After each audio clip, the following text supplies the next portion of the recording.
नमस्कार दोस्तों, आप देख रहे हैं एएस एकेडमी और दोस्तों मैं हूं आपका दोस्त अरविंद्र। दोस्तों आज हम आपके लिए लेकर आए हैं हिंदी पेडागोजी का चैप्टर फर्स्ट। दोस्तों आपको मैं बता दूं कि हिंदी पेडागोजी के आपको बहुत सारे क्वेश्चंस और बहुत सारे वीडियोस आपके लिए यूट्यूब पे मिल जाएंगे, लेकिन आपको ऐसी थ्योरी नहीं मिलेगी जिसमें सारे क्वेश्चंस आपके कवर होंगे। तो दोस्तों मैं हिंदी पेडागोजी की आपको ऐसी थ्योरी बताऊंगा कि आपका कोई भी क्वेश्चन में डाउट नहीं रहेगा, सारे क्वेश्चंस क्लियर हो जाएंगे। और दोस्तों सीटेट में और अदर टेट एग्जाम में हमेशा ध्यान रखना कि सब्जेक्ट के अलावा उस सब्जेक्ट की पेडागोजी जरूर पूछी जाती है, यानी उसकी शिक्षण विधियां जरूर पूछी जाती है। तो चलिए दोस्तों हम स्टार्ट करते हैं।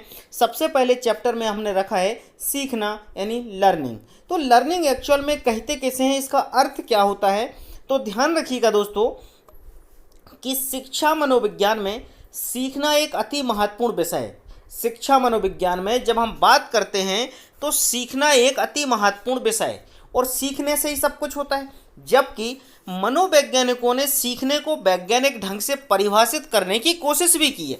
यानी शिक्षा मनोविज्ञान में सीखना एक महत्वपूर्ण विषय है, जबकि अधिक से अधिक मनोवैज्ञानिकों ने सीखने को वैज्ञानिक ढंग से परिभाषित करने की कोशिश भी की है। सामान्य अर्थों में यदि हम सीखने की बात करें तो सीखने का अर्थ होता है व्यवहार में परिवर्तन। दोस्तों हम जो कुछ भी सीखते हैं और सीखने से हमारे व्यवहार में जो परिवर्तन होता है वही उसे हम कहते हैं हम सीखना। ध्यान रखना, यानी जो कुछ हमने काम किया अपने अनुभव के द्वारा या काम करके जो हमारे व्यवहार में परिवर्तन हुआ उसे कहते हैं हम सीखना। तो परंतु सभी तरह के व्यवहार में हुए परिवर्तन को हम सीखना नहीं कहा जा सकता। इस बात का भी आपको ध्यान रखना है कि जो कुछ भी हमने हमारे व्यवहार में परिवर्तन हुआ है उसको हम सीखना नहीं कह सकते। जबकि मनोवैज्ञानिकों ने सीखने के तात्पर्य से सिर्फ उन्हीं परिवारों से होता है जो अभ्यास अनुभव फलस्वरूप होता है तथा जिसका उद्देश्य बालक को समायोजन करने में मदद होती है। कहने का मतलब ऐसा है कि सीखने का सिर्फ और सिर्फ उन्हीं परिवारों से तात्पर्य होता है जिनमें हम अच्छे विचारों से सीखते हैं, अच्छे विचारों का व्यवहार करते हैं, हमारे अच्छे विचारों से व्यवहार में परिवर्तन होता है, अच्छे अभ्यास से, अच्छे काम के अभ्यास से, अच्छे अनुभव से जो हमारे व्यवहार में परिवर्तन होता है उसे हम सीखते हैं। और जो हम सीखते हैं हमारे बालकों के व्यवहार में, उनके उद्देश्य में जो समायोजन होता है, यानी कहने का मतलब ऐसा है कि उसके अनुकूल वो अपने आप को ढाल लें, उसको ही हम सीखना कहते हैं, उसको ही हम व्यवहार में परिवर्तन कहते हैं। तो ये हो गई हमारी दोस्तों सीखने की परिभाषा यानी उसका अर्थ। ठीक है, तो आप ध्यान से इसका स्क्रीनशॉट ले लीजिएगा। और दोस्तों मैं पूरी कोशिश कर रहा हूँ कि आपको बेहतर से बेहतर समझा सकूँ। अब सीखने की परिभाषा कुछ मनोवैज्ञानिकों ने दी है। आपको मैं बता दूं कि चाइल्ड डेवलपमेंट में पेडागोजी इसमें पढ़ोगे उसमें भी आपको बहुत सारे वैज्ञानिक मिलेंगे, मनोवैज्ञानिक जिन्होंने सीखने से संबंधित कुछ परिभाषाएं दी हैं। तो इधर भी हमारी रिली तथा लेविस के अनुसार एक परिभाषा उन्होंने दी है कि अभ्यास या अनुभूति में से व्यवहार में परिवर्तन। मतलब सिर्फ दो शब्द ध्यान रखना है, अभ्यास मतलब करके और अनुभूति मतलब कहते हैं आनंद की अनुभूति प्राप्त करके। किसी चीज़ को हम देखें, देखने के बाद जो हमारे अंदर अनुभूति होती है उसके व्यवहार में धारण योग्य परिवर्तन को सीखना कहा जाता है। मतलब हमने यदि कोई काम किया, अभ्यास के कारण परिवर्तन हुआ या किसी चीज़ को देख के हमें आनंद की अनुभूति होती है उसके कारण हमारे व्यवहार में परिवर्तन हुआ, उसको हम सीखना कहते हैं। ये रिली तथा लेविस के अनुसार कहा गया है। अब ध्यान रखना थार्नडाइक के अनुसार, थार्नडाइक काफ़ी फेमस मनोवैज्ञानिक है। ये चाइल्ड डेवलपमेंट यानी मतलब जो अपनी बाल विकास है उसमें बिल्कुल छाए रहते हैं थार्नडाइक। तो थार्नडाइक का कहना है कि उपयुक्त अनुक्रिया के चयन यानी जो हम क्रिया को चयन करते हैं तथा उससे उत्तेजना से जोड़ने को अधिगम कहते हैं। मतलब यदि हमने किसी कार्य को चुना कि यार हमें काम करना है और उस काम को करने के प्रति जो हमारी उत्तेजना जागृत होती है, जो हमारा इंटरेस्ट जागृत होता है, उससे जोड़ने को अधिगम कहते हैं, उसको जोड़ने को सीखना कहते हैं। अधिगम और सीखना एक ही होता है, ध्यान रखना। अब नेक्स्ट है स्किनर के अनुसार। अब स्किनर ने क्या कहा, ध्यान रखिएगा। स्किनर ने कहा कि सीखना व्यवहार में उत्तरोत्तर सामंजस्य की प्रक्रिया है। मतलब सामंजस्य की प्रक्रिया मतलब जैसे ही जैसे हम सीखते जाते हैं तो हमारे व्यवहार में परिवर्तन आता है और उस जगह के अनुकूल हम अपने आप को ढाल लेते हैं, अपने आप को बदल लेते हैं, उसको ही हम सीखना कहते हैं, यानी व्यवहार में परिवर्तन कहते हैं। नेक्स्ट है वुडवर्थ। वुडवर्थ के अनुसार है नवीन ज्ञान और नवीन प्रतिक्रियाओं को प्राप्त करने की प्रक्रिया को सीखना कहते हैं।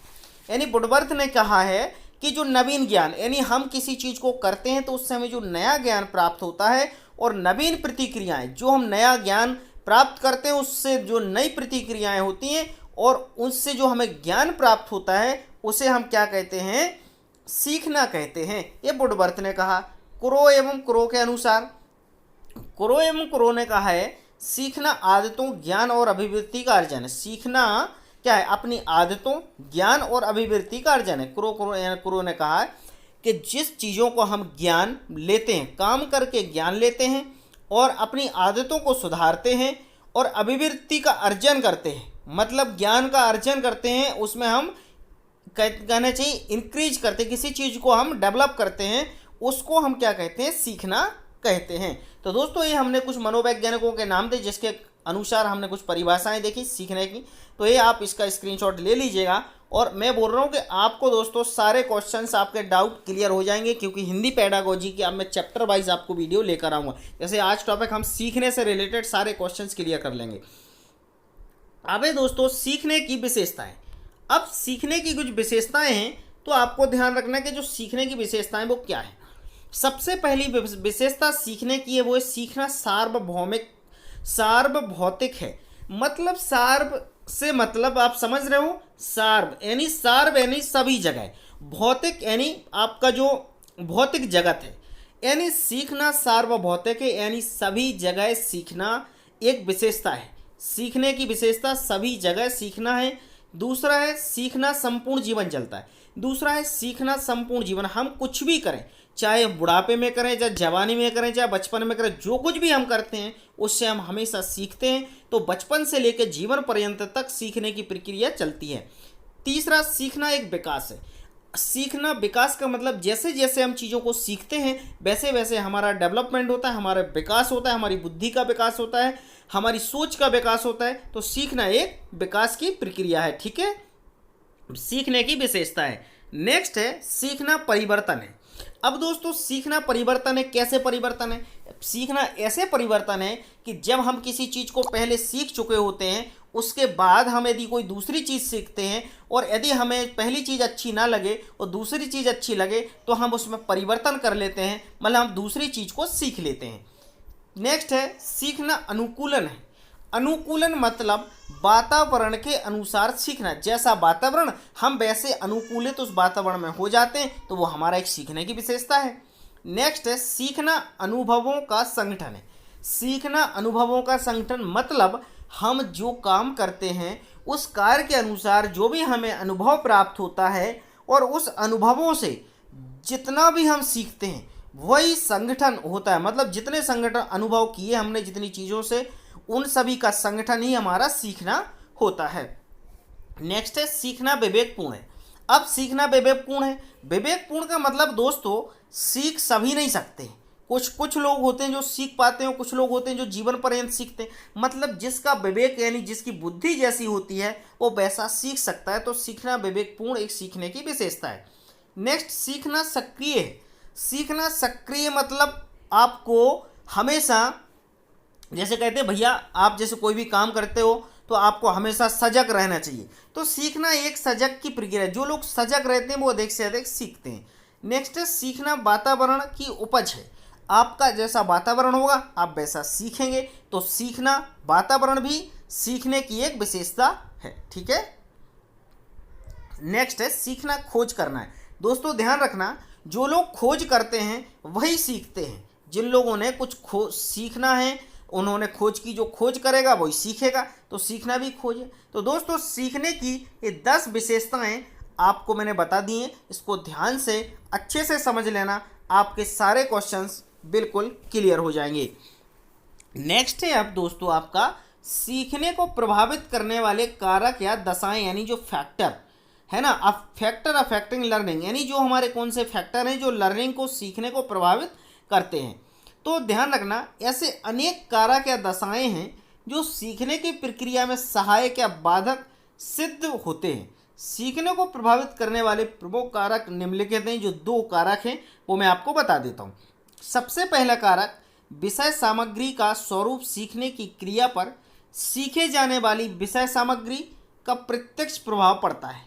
कठिन और अर्थहीन सामग्री की अपेक्षा सरल और अर्थपूर्ण सामग्री अधिक शीघ्रता और सरलता से सीख ली जाती है। ठीक है, ये इसका एक प्रभाव है। दूसरा है, बालकों का शारीरिक व मानसिक स्वास्थ्य। जो छात्र शारीरिक और मानसिक दृष्टि से स्वस्थ होते हैं वे सीखने में रुचि लेते हैं और शीघ्र सीख जाते हैं। कहने का मतलब होता है जो बच्चे अच्छे होते हैं, मानसिक रूप से भी अच्छे होते हैं, स्वास्थ्य से भी अच्छे होते हैं, शारीरिक रूप से भी अच्छे होते हैं, वे जल्दी सीख लेते हैं और आसानी से सीखते समय उनको रुचि भी आती है और उनको पढ़ाई में मन भी लगता है। ठीक है, तो चलिए नेक्स्ट देख लेते हैं हम कि जो नेक्स्ट है, सीखने की प्रभावशाली विधियाँ।